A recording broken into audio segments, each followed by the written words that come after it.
inicie indagando os senhores conselheiros se há alguma objeção, alguma anotação, ou se ao contrário, estão de acordo com o resultado da sessão plenária anterior. De acordo. De acordo, então está aprovada. Peço que a Secretaria das Sessões realize o sorteio dos processos que se encontram para distribuição nesta data. Apenas lembro que o conselheiro Rodrigo Melo do Nascimento encontra-se envolvido com gozo de férias regulamentares, e por essa razão está escrito o sorteio. De igual maneira, também está escrito no sorteio a conselheira Andréa Cera Martins, em razão da relatoria das contas de governo do Estado do Rio de Janeiro. Em expediente inicial, eu comunico aos senhores conselheiros a ausência, com causa participada, do conselheiro Cristiano Lacerda Guerra. E passo, então, agora a realizar uma inversão na pauta de hoje, para que eu possa conferir preferência a um pedido de defesa oral que foi formulado e que se encontra sobre a minha mesa, a parte do senhor José Luiz Nancy, pedindo preferência na relatoria do processo 222-086, dígito 7 de 2018, processo esse que versa sobre a prestação de contas de governo do município de São Gonçalo. Eu indago se está presente ou seu representante. O representante aqui indicado é o doutor Luiz Tubenschlag Filho, inscrito na OAB sob o número 75950, está presente. Duas boas-vindas ao tribunal. Senhores conselheiros, esse processo ele é da minha relatoria, de maneira que eu passo, então, agora a apresentar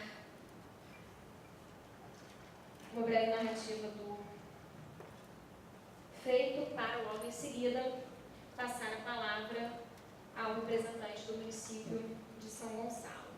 Como havia manifestado anteriormente, esse processo ele materializa as contas de governo da chefia do Poder Executivo do município de São Gonçalo, referente ao exercício de 2017, sob a gestão do prefeito, o senhor José Luiz Nancy. No primeiro exame dos autos, o corpo instrutivo e o Ministério Público de Contas manifestaram-se pela emissão de parecer prévio contrário à aprovação das contas, e isso se deu em função da identificação das seguintes irregularidades. A primeira delas, vulneração ao artigo 167, inciso 5º da Constituição da República, tendo em vista que o excesso de arrecadação apurado na fonte Tesouro teria sido insuficiente para suportar a abertura de créditos adicionais com essa fonte de recursos. A segunda irregularidade, identificada pelo corpo instrutivo e acompanhada pelo MP, diz respeito ao descumprimento dos limites com despesas de pessoal. O Poder Executivo desrespeitou o limite de despesas com pessoal, não promovendo a recondução necessária dentro dos patronestes previstos no artigo 23, combinado com o artigo 66 da Lei de Responsabilidade Fiscal. A terceira irregularidade diz respeito à não observância de regras relacionadas à sustentabilidade do regime previdenciário. Irregularidade essa a qual se acrescem alguns itens por parte do Ministério Público de Contas, e uma última irregularidade, que é trazida apenas pelo Ministério Público de Contas, que diz respeito ao não cumprimento do limite mínimo de 15% das receitas de impostos e transferências de impostos em ASPS. O MP de Contas ele identifica a aplicação, a partir da metodologia empregada pelo órgão ministerial, no percentual de 2,57% da base de cálculo. Após a publicação da pauta especial e apresentação de razões de defesa, o corpo instrutivo, em reanálise, manifesta-se pela emissão de parecer prévio contrário, mas supera a irregularidade relativa ao artigo 67, inciso 5º da Constituição, identificando apenas a irregularidade relativa ao desrespeito ao limite de despesas com pessoal sem recondução ao limite legal.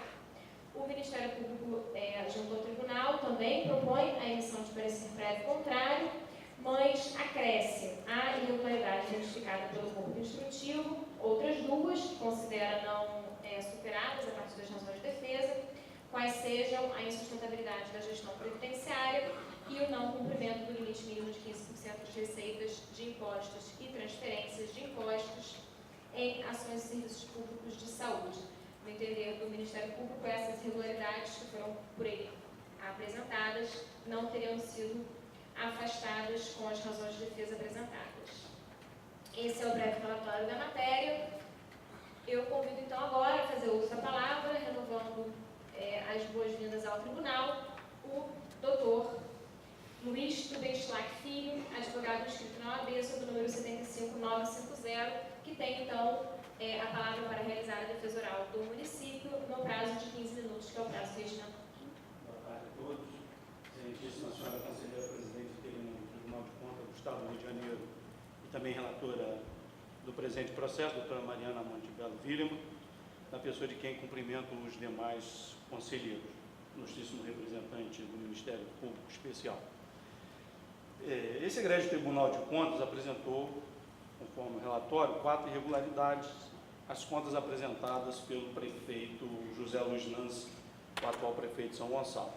A primeira no que tange o excesso de arrecadação apurado, fonte do Tesouro, descumprindo o artigo 675 da Constituição, já restou superada conforme relatório. A segunda irregularidade, no sentido de que o Poder Executivo desrespeitou os limites de despesa com o pessoal no primeiro quadrimestre de 2016, o qual não foi reconduzido ao limite legal nos 4 quadrimestres seguintes, encerrando o exercício com essas despesas acima do limite e descumprindo assim a regra de retorno estabelecida no artigo 23, combinado com 66 da Lei de Responsabilidade Fiscal. Bom, quanto a essa irregularidade suscitada pela eminente relatora, me permita fazer um breve histórico do município de São Gonçalo. Primeiro, dizer aos senhores que o município de São Gonçalo, no início de 2017, não passou por um processo de transição, ou seja, não houve, com relação à administração anterior, compartilhamento de informações, ou seja, informações foram negadas, outras deturpadas, e com isso já prejudicou o início da atual administração. Para nossa surpresa, a gente já começa o primeiro dia com as contas de luz sem pagamento e a prefeitura inicia os seus trabalhos sem luz, ou seja, a gente já começa numa primeira dificuldade, que é ter luz no município, de uma dívida de aproximadamente 26 milhões. Bom, em janeiro de 2017, a despesa de pessoal já ultrapassava o limite legal, o que dificultou ainda mais a situação do atual prefeito, não obstante ter o gestor anterior sido diversas vezes notificado por ter ultrapassado o limite da LRF, ou seja, o prefeito anterior não tomou qualquer medida para a recondução ao limite permitido. Bem, além desse excesso, nós contávamos com várias dívidas, né? Nós tínhamos dívidas de coleta de lixo. São Gonçalo, em janeiro de 2017, era lixo por toda a cidade, uma dificuldade, greve de creches conveniadas, ou seja, a gente tinha os crecheiros na porta da prefeitura durante quase todo o mês de janeiro, problema com varrição, dívidas com aterro sanitário, ou seja, que isso dificultava, e essas questões atrapalham a administração, que a gente tem que, são incêndios que nós temos que apagar. E o mais grave, o salário de dezembro de 2016, bem como a segunda parcela do salário dos servidores, não haviam sido pagas e nem empenhadas. Com isso, o atual gestor teve que arcar com uma folha e meia a mais, fazendo com que o percentual de despesa de pessoal aumentasse drasticamente. Nós tivemos um aumento substancial, então, por conta desse inadimplemento do antigo prefeito nas nossas despesas com o pessoal. Então, precisa salientar que tais valores foram pagos no período de janeiro a julho de 2017, ou seja, nós conseguimos um acordo no Tribunal de Justiça para que esse pagamento fosse feito parceladamente, pois havia um mandato de segurança determinando que o prefeito pagasse de uma única só vez. Nós conseguimos, então, com o doutor Custódio Tosi, que esse pagamento fosse feito de forma parcelada. E o pagamento foi feito no período de janeiro a julho de 2017, e com isso comprometeu o primeiro e o segundo quadrimestre de 2017. Sendo certo que o atual gestor optou por comprometer o limite legal com gasto pessoal do que deixar os servidores e suas famílias em dificuldades financeiras. O que fazer numa situação dessa? Cumprir rigorosamente a lei de responsabilidade fiscal ou pagar os salários daqueles servidores que, por direito, faziam jus à sua remuneração?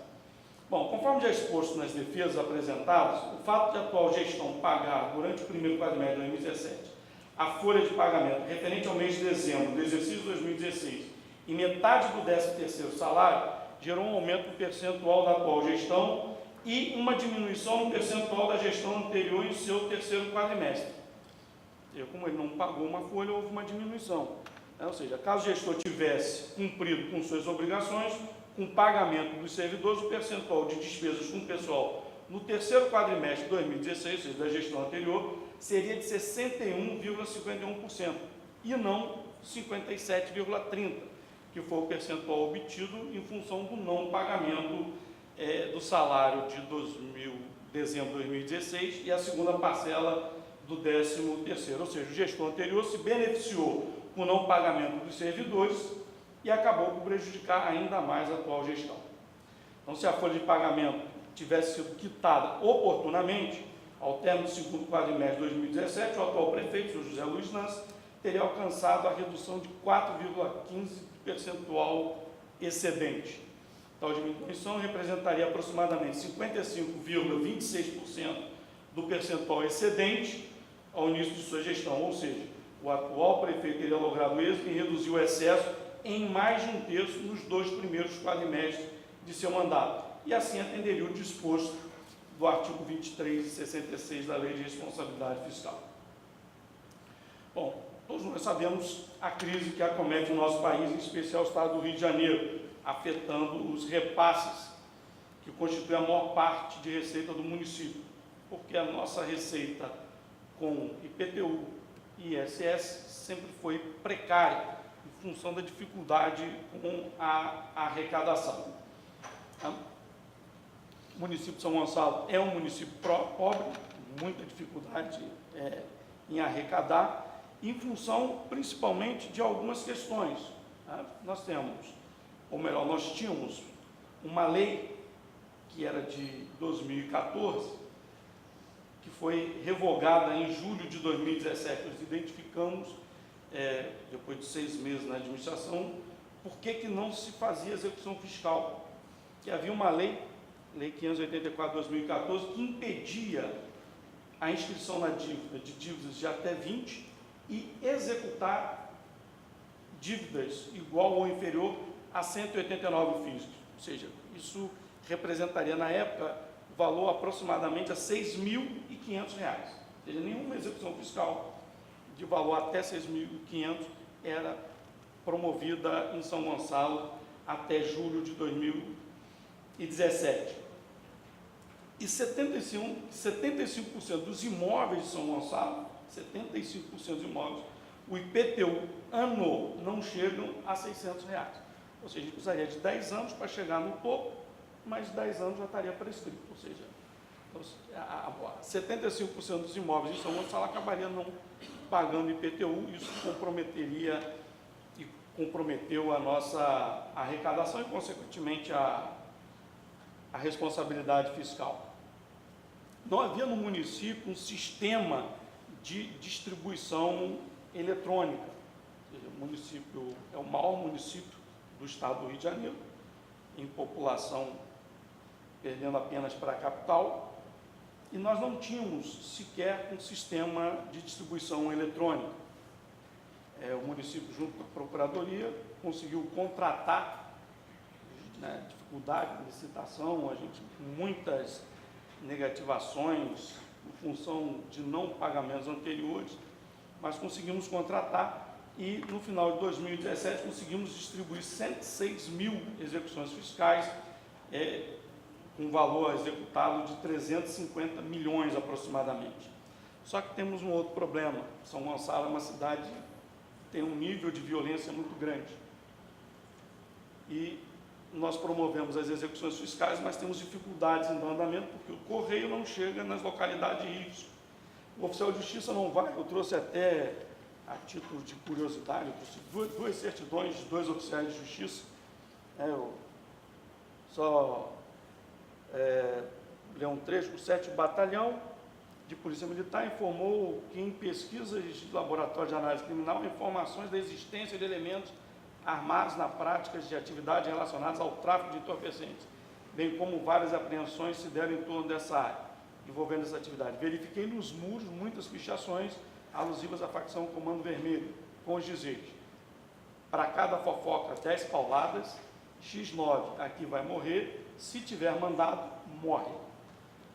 Isso aqui a gente tem dezenas de certidões negativas com esse mesmo teor, dada a dificuldade por conta da violência em dar continuidade à execução fiscal.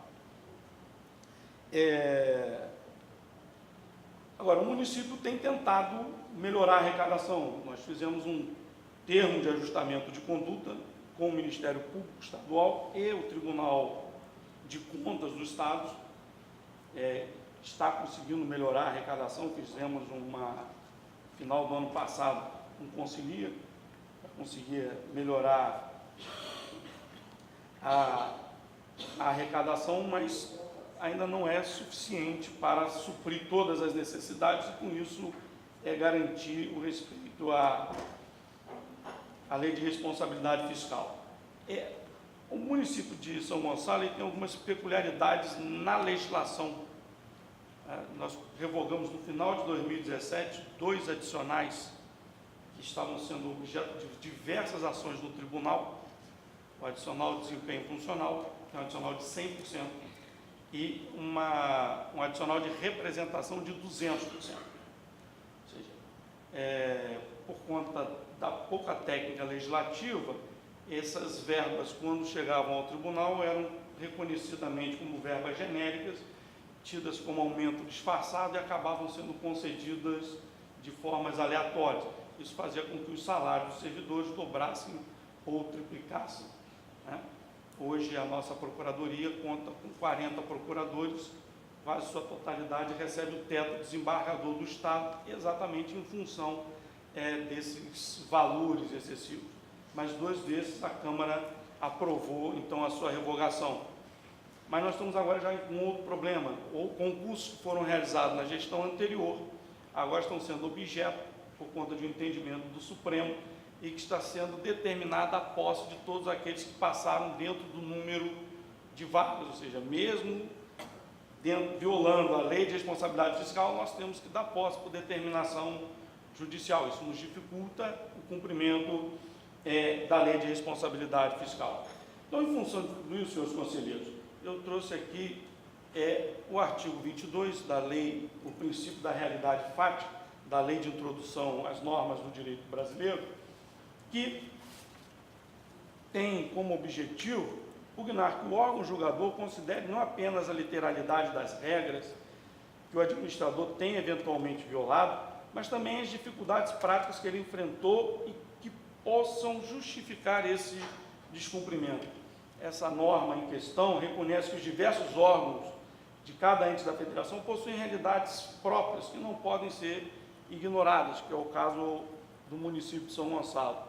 A realidade do gestor da União, evidentemente, é bem diferente da realidade de um município como o de São Gonçalo. A gestão pública envolve especificidades que têm que ser consideradas pelo julgador para a produção de decisões justas e corretas. Some-se isso o princípio da intranscendência subjetiva das sanções, que já está simulada pelo STJ e foi recentemente reconhecida pelo Tribunal de Contas aqui do Estado, no processo 214.330 de 2018, da relatoria do excelentíssimo conselheiro Rodrigo Melo. Ele entendeu cabível considerar com ressalva o descumprimento do limite da despesa com o pessoal do município de Belford Roxo e não como irregularidade, tendo em vista o princípio da intranscendência. Esse princípio da intranscendência subjetiva impede que sanções e restrições superem a dimensão estritamente pessoal do infrator e atinjam pessoas que não tenham sido causadoras do ato ilícito. Então, esse princípio proíbe a aplicação de sanções às administrações atuais por atos de gestões praticados por administrações anteriores, como resta claro no presente processo. Ou seja, o atual gestor que está cumprindo com suas obrigações, tanto é que nós, no terceiro quadrimestre de 2018, já chegamos ao percentual de 50,09%, bem abaixo já então nós estamos fazendo o nosso dever de casa, Então, ele não pode ser punido pelas irregularidades da gestão anterior.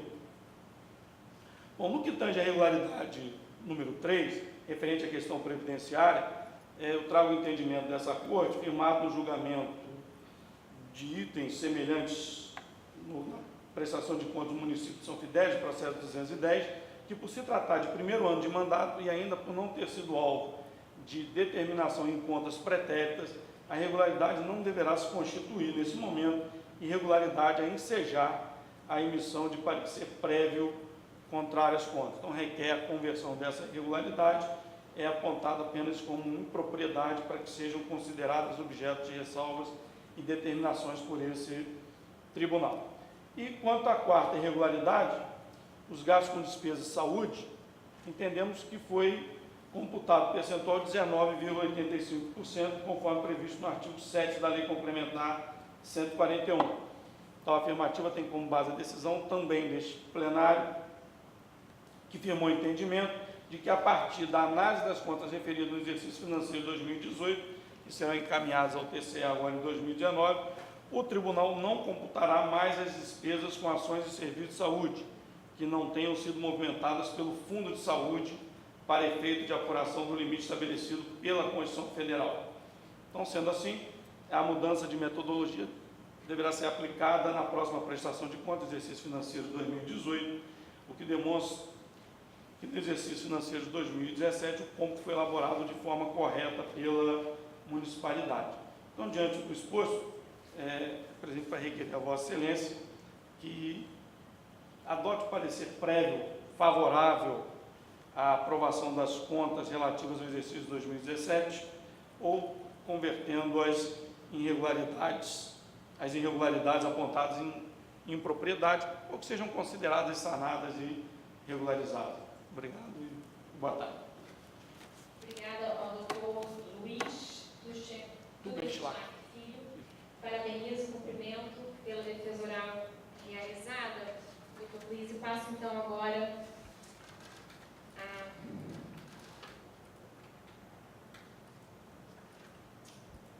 a apresentar meu voto. Bom, em relação à primeira irregularidade, ela, a partir da documentação e das razões de defesa que foram trazidas aos autos, após a abertura do contraditório, o corpo instrutivo considerou superada essa irregularidade, que foi acompanhada pelo Ministério Público, e eu também estou acompanhando essa conclusão.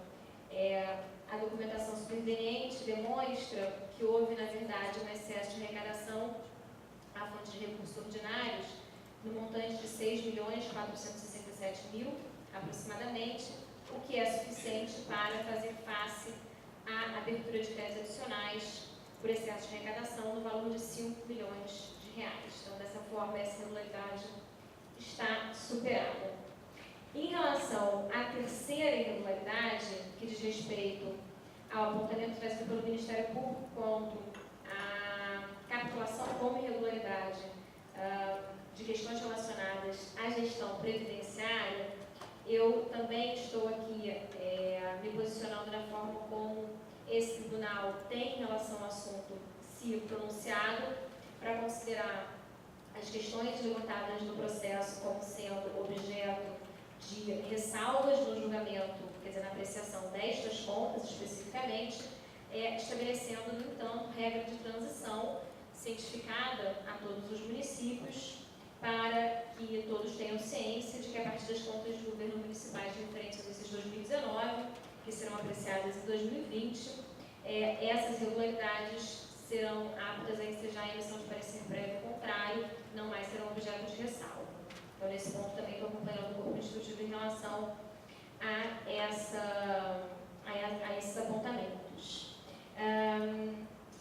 No que diz respeito ao descumprimento do percentual de aplicação de recursos em saúde, na verdade, essa irregularidade ela foi trazida apenas pelo Ministério Público, que diverge do corpo instrutivo quanto à metodologia de apuração. Em relação a esse aspecto, eu acompanho o corpo instrutivo de vídeo do Ministério Público de Contas e cumpriu o percentual mínimo de aplicação em ASPS, chegando a aplicar 19,86% da base de cálculo na matéria. A irregularidade que permanece diz respeito ao não cumprimento do limite previsto no artigo 22 da Lei de Responsabilidade Fiscal quanto a gastos com o pessoal. Na realidade, aqui o que se identifica é que não houve recondução aos patamares legalmente admitidos. Nesse aspecto, em relação às defesas apresentadas pelo atual chefia do Poder Executivo do município de São Gonçalo, informa-se que as medidas adotadas em sua gestão teriam demonstrado resultados eficazes no primeiro quadrimestre de 2018, reduzindo-se de 56,69% para 54,30%. Além disso, também há aqui um indicativo de que, ao final do exercício de 2018, essas despesas se encerrariam em 51,31% da receita corrente líquida, havendo aí, portanto, a recondução aos limites previstos legalmente. Essas contas, no entanto, são contas de 2017, né? Portanto, o recorte temporal que aqui se analisa diz respeito a 2017. E, especificamente, em relação a 2017, o que se identifica é que o primeiro quadrimestre de 2017, no primeiro quadrimestre de 2017, tem-se o percentual de 59,70% da receita corrente líquida, com despesas de pessoal. O segundo quadrimestre, 57,97% da receita corrente líquida. E esse recorte temporal especificamente, o ano de 2017, ele fecha com 56,69% da base de cálculo para o limite com despesas de pessoal. O fato é que, desde o segundo quadrimestre de 2015, o município vem excedendo o percentual aplicável a essa matéria. Então, segundo quadrimestre de 2015, 56,67%, primeira vez em que há o excedente. Terceiro quadrimestre de 2015, aumentou, 58,68%. Primeiro quadrimestre de 2016, 59,68%. Segundo quadrimestre de 2016, 59,33%. Terceiro quadrimestre de 2016, 57,30%. Ou seja, vê-se que há uma permanência do município nas contas desse município em relação ao não cumprimento, ao não atingimento do previsto no artigo 22 da Lei de Responsabilidade Fiscal, mesmo se considerando o permissivo do artigo 66, que já admite uma duplicação tendo visto o período recessivo. Eu compreendo e sou sensibilizado pelo argumento trazido da tribuna quanto ao fato de que, na verdade, o prefeito responsável por essas contas, ele assume a gestão municipal já com esses limites em excesso, o que de fato traz uma dificuldade a maior para que esses percentuais sejam reconduzidos aos limites admitidos pela legislação de regência. No entanto, não há, mesmo no final de 2017, mesmo um ano após, um ano de gestão, não há aqui uma redução significativa no que diz respeito aos limites com despesas de pessoal. Também compreendo e me sensibilizo com o argumento trazido, invocando a Lei de Introdução às Normas do Direito Brasileiro, quanto às dificuldades reais que são enfrentadas pelos gestores públicos. Esse é de fato um tema importante a ser trazido à ponderação por parte do tribunal. Eu me sensibilizo com todas as questões trazidas, as dificuldades que efetivamente são, os desafios que efetivamente são postos à consideração e ao enfrentamento dos gestores públicos, situações relacionadas a distorções históricas que, eventualmente, numa nova gestão conseguem ser superadas e que, efetivamente, para que elas possam ter e surtir os efeitos necessários leva-se um tempo. Também compreendo e me parece razoável se ponderar isso futuramente, se for o caso, uma obrigatoriedade de se nomearem servidores aprovados em concurso público em decisão, em decorrência de decisão judicial, mas o fato é que essa jurisprudência do Supremo também ela já foi reformulada há bastante tempo, então, na verdade, ao se abrir o concurso público, já se sabe de antemão que, identificado o número de vagas, os aprovados dentro daquele número de vagas, eles têm direito subjetivo à nomeação. Salvo engano, a revisão dessa jurisprudência por parte do Supremo Tribunal Federal aconteceu em 2011, então já se vai aí um tempo para que a administração pública se ajuste nos seus procedimentos em relação a esse assunto. Também entendo a teoria, a tese, né, trazida da tribuna, da intranscendência subjetiva das sanções. No entanto, eu penso aqui que o esforço realizado pelo gestor ao longo de 2017, ele não foi suficiente para afastar o descumprimento dos limites com as despesas de pessoal. Tenho dificuldades, para ser sincera, e não participei de deliberação anterior em relação a esse tema, tenho dificuldades em considerar que esse argumento ele seja capaz de afastar a irregularidade. A meu ver, ele pode ser um atenuante. Eu, inclusive, proponho isso em meu voto, que essa circunstância, o fato de que a gestão que está sendo aqui verificada, ela é o primeiro ano de mandato, né, o primeiro exercício do mandato do gestor responsável pelas contas e todas as dificuldades que são enfrentadas e um histórico municipal de extrapolação dos limites, impactando, obviamente, na nova gestão, que isso seja apontado como um critério de atenuação da responsabilidade do gestor que assume a municipalidade.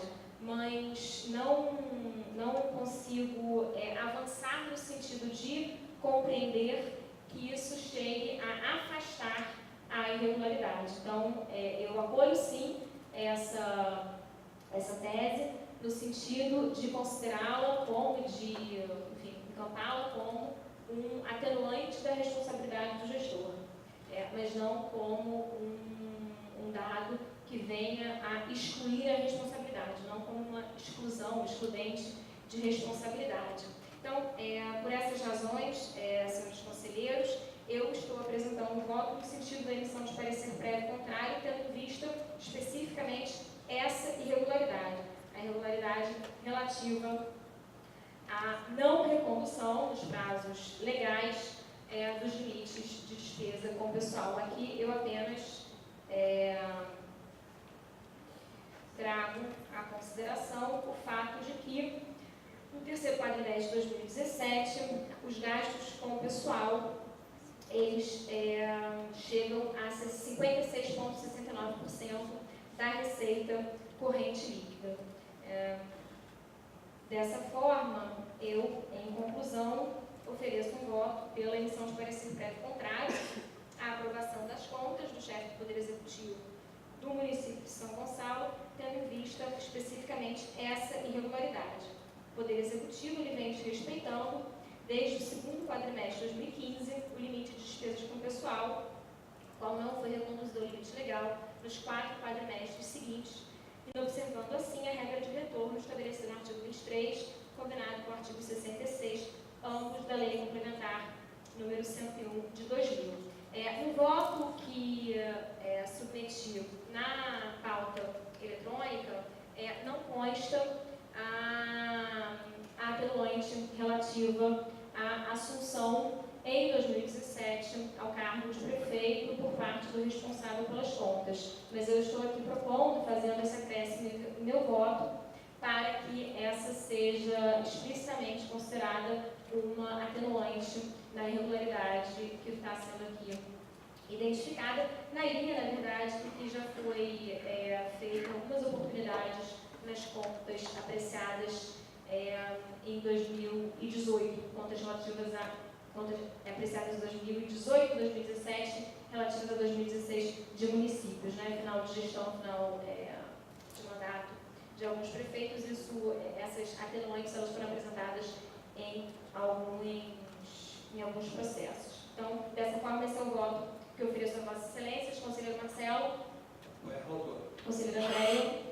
Também acompanho a relatora com o acréscimo da atenuante. Conselheiro Marcelo também. Então, dessa forma, o voto está aprovado. O Tribunal delibera por unanimidade pela emissão de parecer prévio contrário à aprovação das contas, explicitando essa atenuante relativa à responsabilidade do prefeito responsável pelas contas. Agradeço mais uma vez a presença dos representantes do município de São Gonçalo no tribunal. Desejo um excelente retorno aos senhores ao município.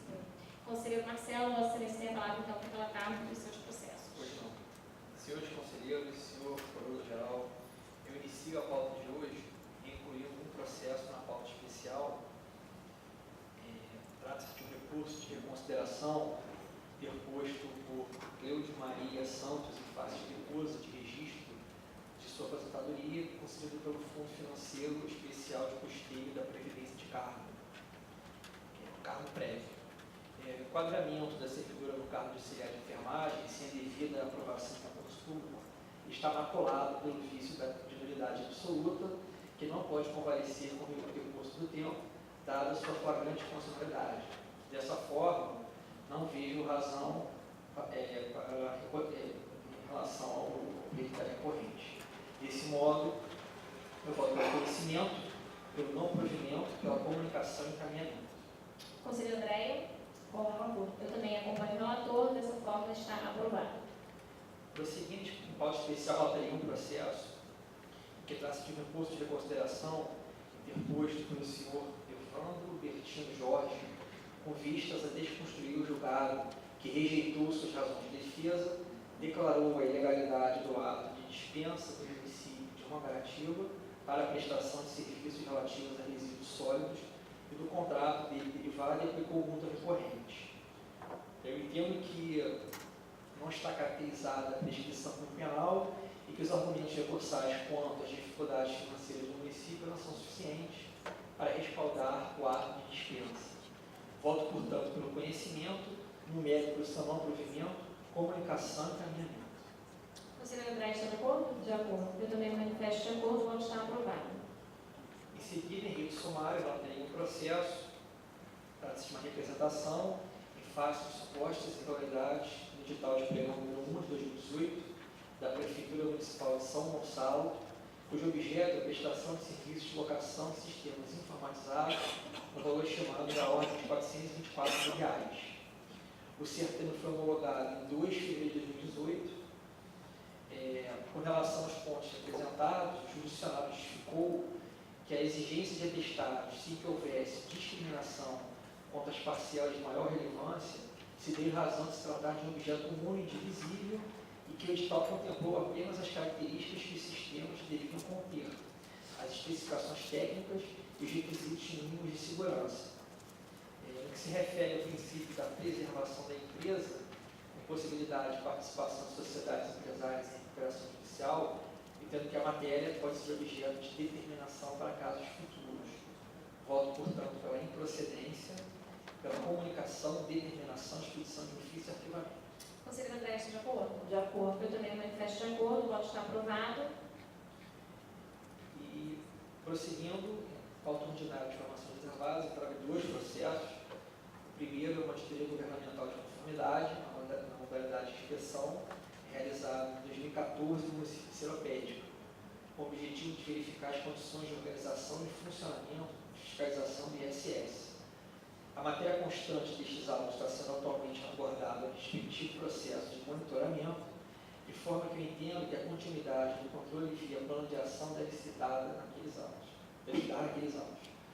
O voto, portanto, é pelo cancelamento do certificado de revelia, pela ciência ao plenário, pela comunicação e arquivamento. Conselheiro Andréia. Acompanho o relator. Também acompanho, está aprovado. Em seguida, eu trago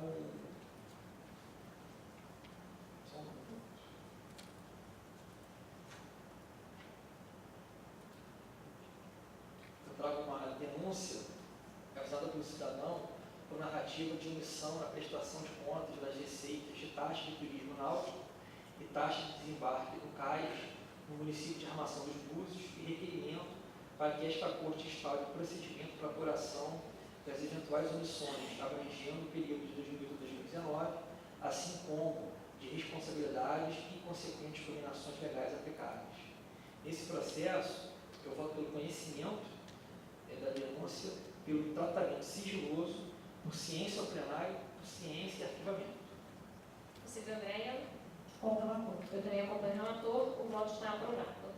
Senhora Presidente, com isso eu finalizo minha pauta por hoje e dou a palavra a Vossa Excelência. Obrigada, conselheiro Marcelo. Passo então a palavra à conselheira Andréia. Senhores conselheiros, são representantes do Ministério Público. Inicialmente, eu submeto ao plenário. Conselheira Andréia, perdão, não precisa interromper Vossa Excelência, porque na realidade, esse primeiro processo, um recurso de marca de declaração em termos de ajuste de contas, eu sou impedida para nele oficiar dessa forma por conta de quórum, se Vossa Excelência não se opuser. O primeiro processo está continuando com tá? Eu vou Quando você proceder. está relatando agora, né? Não. Na realidade, eu ia submeter ao plenário para referendo uma decisão Me perdoe. no processo na prestação de contas do governador. Foi uma prorrogação de prazo que eu interferia, mas como eu estou trazendo para referendo no plenário todas as decisões monocráticas que eu estou proferindo nas contas de governo, então eu resolvi trazer esse deferimento de pedido de prorrogação. Para a Elisa, né? Isso. Pois não. Então, eu submeto ao plenário com fundamento no artigo 37, parágrafo 2º do Regimento Interno desta Corte, decisão proferida por mim, 18 de abril de 2019, em pedido de prorrogação de prazo, relativo à anterior decisão monocrática de 11 de abril de 2019, proferida nos autos do processo número 101.962, dígito 3 de 2019, relativa à prestação de contas do governador referente ao exercício de 2018, em que concediu o prazo de 5 dias para que o secretário de Fazenda Estadual promovesse o envio de documentos necessários à análise. Considerando a ausência de previsão legal para a prorrogação de prazo de 15 dias, conforme o pleito do jurisdicionado, e ainda considerando o exíguo prazo concedido a esta Corte pelo normativo de regência para a análise da prestação de contas do governo, decidi, em conformidade com o corpo técnico e com o Ministério Público de Contas, pelo indeferimento do pedido de prorrogação de prazo efetuado pelo senhor secretário de Estado de Fazenda. Conselheiro Marcelo, referendo. Referendo. Também referendo, então dessa forma está referendado pelo plenário. Em pauta ordinária complementar, Agora sim, conselheiro. primeiro eu vou retirar, então, proceder a retirada do primeiro processo, processo relativo ao voto número 1. Isso. E a seguir, eu relato o processo relativo ao voto número 2, recurso de embargo de declaração, oposto pelo diretor-presidente, diretor de distribuição e comercialização metropolitana da SEDAI, em face de decisão que declarou a ilegalidade deste ato de dispensa. Concordo com o parecer das instâncias instrutivas, no sentido de que não existe qualquer omissão, motivo pelo qual eu voto pelo conhecimento, não provimento e comunicação. Conselheiro Marcelo. Acompanha a relatora. Acompanha igualmente, está aprovado. A seguir, também recurso de embargo de declaração do diretor de recuperação ambiental do INEA contra a decisão que declarou a ilegalidade do ato de dispensa. Na medida que as razões recursais apresentadas visam apenas a rediscutir o mérito do julgado, me manifesto pelo conhecimento, não provimento e comunicação. Como voto, conselheiro Marcelo. Com a relatora. Eu também acompanho, está aprovado. Outro recurso de embargo de declaração oposto pelo ex-prefeito municipal de Mangaratiba contra a decisão que notificou o responsável para que apresentasse defesa pelas irregularidades apuradas. Concordo com o parecer das instâncias instrutivas, tendo em vista que, da leitura das razões recursais apresentadas, é possível concluir que o recorrente pretende rediscutir os termos da decisão embargada, motivo pelo qual voto pelo conhecimento, não provimento e comunicação. Como voto, conselheiro Marcelo. Acompanha a relatora. Eu acompanho igualmente, está aprovado. Outro recurso de embargos, apresentado pelo prefeito municipal de São João da Barra, época dos fatos, em face de decisão que julgou regular com ressalvas a prestação de contas dos recursos concedidos pelo Fundo Municipal de Assistência Social. corrobora os termos do parecer da CAR e, na medida em que não existe qualquer omissão da decisão recorrida, eu voto pelo conhecimento, não provimento, comunicação. Conselheiro Marcelo? Com a relatora. Eu acompanho igualmente. Está aprovado. Recurso de embargos proposto pelo prefeito de Mangaratiba contra a decisão que converteu o processo em tomada de contas ex officio com a citação do responsável. O embargante pleiteia a nulidade da decisão, na medida em que não teria recebido a notificação exarada pelo plenário anteriormente à conversão do processo, por ter sido acautelado preventivamente em virtude de decisão judicial. Todavia, considerando que a conversão do processo em tomada de contas teve como fundamento a constatação de sobrepreço e tendo em vista que o responsável está sendo chamado aos autos para exercer o seu direito de defesa e não existe qualquer prejuízo ou embargante, motivo pelo qual voto pelo conhecimento, não provimento, comunicação e citação para defesa ou recolhimento de débito. Como voto, conselheiro Marcelo? Com a relatora. Eu acompanho também. Aprovado. Por último, outro recurso de embargos, opostos em face da decisão que aplicou multa aos responsáveis, diante das irregularidades apuradas na presente auditoria, e considerando a inexistência de qualquer risco de omissão, descarta por escuridade ou contradição, eu voto pelo conhecimento, não provimento, comunicação e encaminhamento. Conselheiro Marcelo? Com a relatora. Eu também, da mesma forma, está aprovado. Senhora conselheira, termino a minha pauta, agradeço e dou a palavra a Vossa Excelência. Obrigada, conselheira Andréia. Então, eu renovo a palavra. Resta apenas um processo a ser objeto de deliberação na minha pauta. É uma reinclusão em pauta que eu promovi de uma auditoria governamental na modalidade de conformidade realizada na Secretaria de Estado de Saúde. Na verdade, essa é uma auditoria de monitoramento realizada na Secretaria de Estado de Saúde, tendo por objeto a verificação quanto ao atendimento das decisões proferidas em processos de auditoria realizados na gestão de organizações sociais por parte daquela pasta de saúde, nos processos 104.377 e 107.782. Dizendo respeito exatamente à atuação da Secretaria de Estado de Saúde, do Conselho Estadual de Saúde, no controle e fiscalização do planejamento e execução de contratos de gestão firmados com organizações sociais de saúde.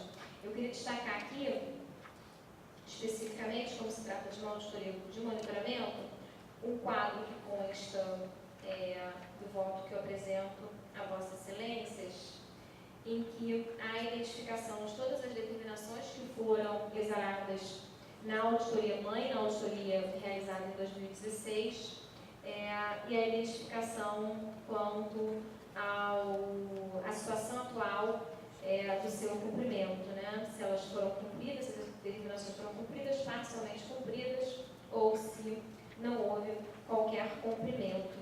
E aí, nesse ponto, eu chamo a atenção para o fato de que, do total das determinações, 78% foram reputadas como parcialmente cumpridas ou não cumpridas.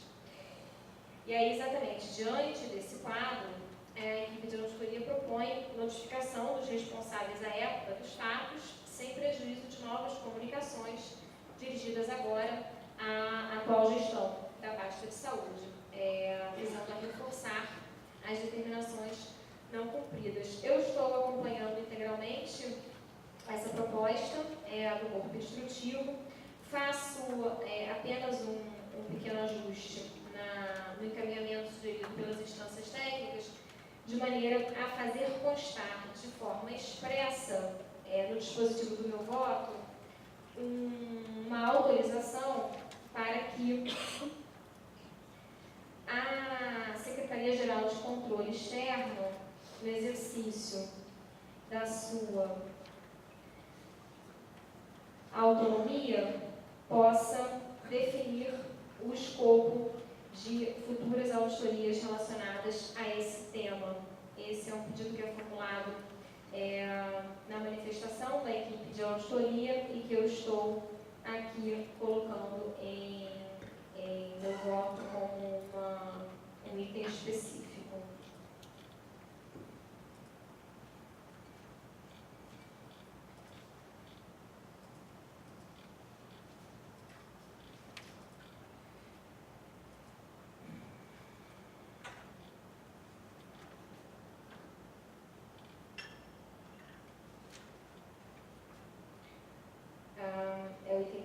é o item 8, né, dando ciência ao plenário de que as inspeções extraordinárias determinadas em voto proferido em sessão de 1º de novembro de 2016, no processo 104.377, serão inicialmente absorvidas pelo presente monitoramento, pelos fundamentos expostos no corpo do voto e no relatório de auditoria, sem prejuízo de eventual instalação de outros procedimentos, caso esta Corte de Contas, diante dos elementos apurados, entenda adequado ou necessário.